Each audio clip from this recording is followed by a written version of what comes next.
Hello heathens, how are you? It's just gone 3 o'clock in the morning. Got off work 11 hours ago. About a 6-hour drive. Actually stopped and took a nap for about 4+ hours. And now I'm heading out to my buddy's residence, DFX. And we're gonna be hunting out there in the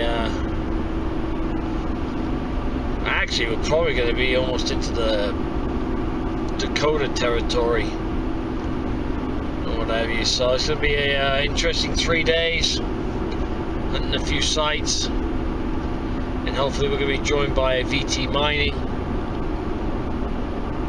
He's under the weather right now, so fingers crossed he gets out here and gets to join us.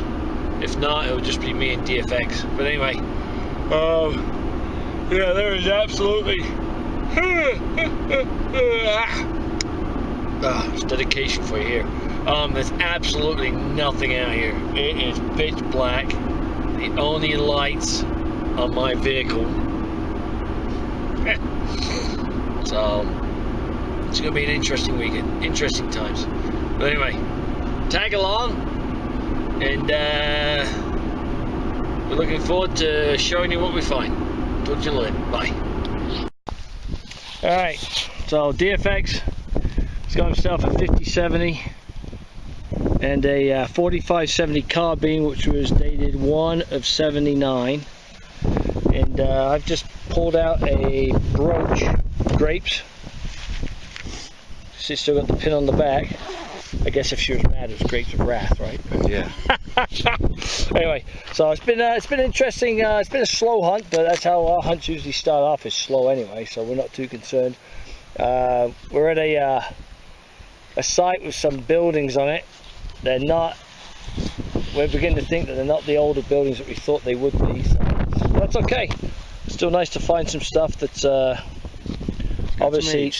What's it? Got some age to it. Some nice patina, yeah. Right? Kind of like us. Yeah. Alright, on to the next one. Alright, DFX just dug out. It's not a pocket watch, it might be that's a huge pocket watch if it is. Part of a clock though. Very cool. That's not what, 10 feet from where I got the brooch. So let's go. We're suspecting the area might have been a dump site of some type. So we'll find there's a lot of signals that are scrappy and whatever. So cool. Alright, on to the next one. Okay, well I just got a screaming 92, dug the plug and went to an 89, and I've just pulled out an 1898 Indian head penny. I think it's my first Indian head for the year. Yeah? Oh, nothing like waiting 10 months. Yeah. So that's a nice patina, huh? Yeah, it is. Little backs kind of. Yeah, that might have been I bet that's the side. I bet it was sitting on that side. Yeah. So it was sitting like that, so all the kunk over the years built up on that side. Well, that's good. I'm glad it didn't build up on that side. Yeah, so there you go. Nice there. Yeah, nice Indian head. All right, on to the next one. So what we're going to play is really, James called it. Yeah. Well, that's why I told you to come swing it. PB called it. James called it, yeah, because he said swing your machine over this hole, and oh, that's an Indian head. And there it is. It's still on the dirt. That's got some nice patina to it too. Nice.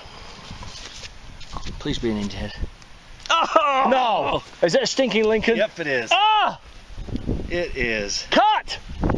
Alright, so, PB here. Trying to shelter the camera because of the wind. We moved locations to another location now. And we're going to just do a recap of everything we found when we get done because of the wind. We're not going to worry about pointing anything out unless it's earth shattering. So, but we'll get back with you and we'll talk to you in a little bit. Right, see ya. Bye. Oh, okay, so back here at DFX's house, we'll do a quick recap. As you can see, it's austere measures, not seen since Greece. Decided to do their austere measures. Let's go ahead and start with, well, since I'm the guest on his hunt, I'll start first, and he gets to do his second. So I got a bunch of bullet casings, a couple of the old 44s there, 1870 style. This is a 4570 right there. A piece of pottery with the rose on it. A bunch of lead, 5 bullets, 4570 right there. That's a 44 right there. I suspect that's a mini ball that got flattened on a track that we were on, metal detecting on. That there looks like a pistol bullet that melted or what have you. Got a 10 grommet, 4 round ball, whole bunch of like suspender type parts, Lee Ryder jeans pieces. I'm sure they're not that old, but yeah, we'll put them out there anyway. Now the buttons, I got a MF and Company button right there, and that's got to be the smallest button I've ever found. I got a 4-hole pewter and then a nice Eagle coat button, general service coat, which hopefully you can see there. And then I got an 1898 Indian head, and probably my best find is this grape brooch. Great brooch, yeah. Great brooch, yeah. It's bent over a little bit. Still got the pin and everything though, so that's cool.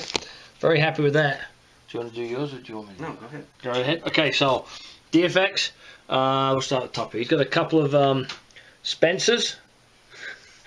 I mean, The gap, the lighting, the light gap just moved the light for us. Gap her up. Well, at least they can hear us. They wouldn't have been able to hear us out there. That's true. Yeah, it's very true. Couple of Spencers. Another 44. We're gonna look this one up. We're not quite sure what this one is. It's like got a base of the 50. Yeah, but it's been necked down. Necked down to 44. What if it's like a Wildcat round or something like that? Interesting. Then a 4570. Did you get the date on that? Did we figure that out? 5 of 70 something, right? Look. Okay, why don't you look real quick? Then you said these are 4080s? 4080. I think it said 4080 or 4082s. 4082s. We've never seen those before. Very interesting. And then he got himself a nice 50 caliber World War II. It's got a 4 on the bottom, so it's 1944. Where we were at during the Second World War, planes would fly around and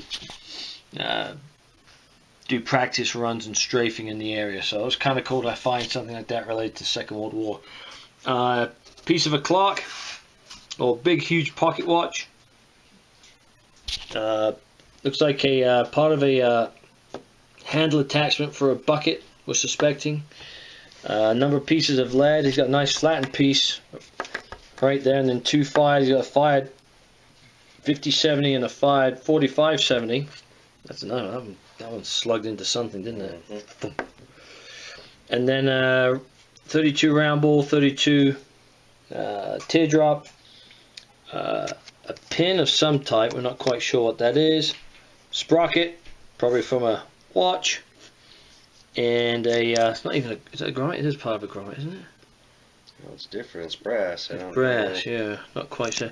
But, and then, I personally, I think this is the coolest one. Yeah, I was happy with that. Yeah, and he got himself a piece of worked flint. Or obsidian, or whatever it was that was in that area. It looks like it was deliberately like that at the, I guess it's like a bird for hitting birds, knocking them out of the sky. I guess it's very cool. What's the date on your 4570? I can only see the 7. I can't tell. We can't tell. Okay. Anyway, so it's a 5 or 7. So you no, it's a 5 something 7 or 5 7. It was 1 something 7. 1 something 7. Okay. It was probably 87 then. Yeah. Probably, yeah. Most likely. The one, yeah. So anyway, oh, and 2 horseshoes that I found. That one still got the nails in it, and then this one, that's just a beast. Nice looking horseshoe right there. Happy with that. So, but anyway, that was it for today. Like I said, the wind was just howling to the point where it wasn't worth trying to do video, as you saw, and hopefully tomorrow we don't have that same problem.